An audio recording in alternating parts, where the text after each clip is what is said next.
You think international football finals, a team from Europe or South America might come to mind, but here we are. Afghanistan are playing India. To digest this, let's take you now to Tom Donkin in the World's Newsroom.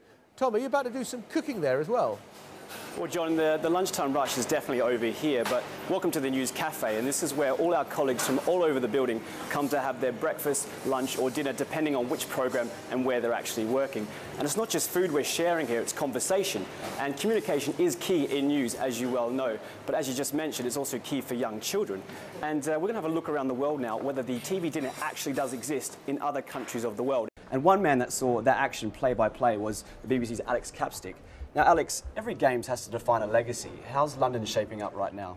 I think, Tom, it's quite positive. Certainly, it's difficult to argue that the Olympic Park, which rose out of that bit of wasteland in East London, hasn't been a success. Not an easy job. So there you go, Lucy. Some of the views here on Oxford Street, and we'll continue to get reaction out here, but for now, it's back to you in the studio. Tom Donkin there on Oxford Street. There's no second prize or silver medal in the Olympic bid as there is in the Games, so some bitter disappointment for Istanbul and Madrid, and some celebrations obviously in Tokyo. The British at that time was seen by most of the working class Australians as something where cricket could be a platform where they could really get the upper hand.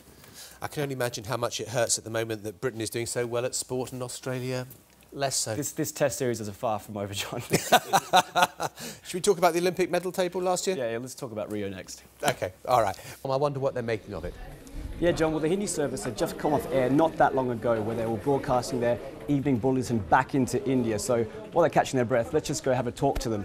The latest in a long line of violent confrontations which have plagued the country's recent history as the government tries to gain control over a wide range of armed factions.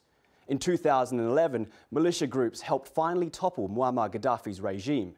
On the anniversary of 9/11 attacks in 2012, 4 Americans, including the US ambassador to Libya, died in an attack on Benghazi.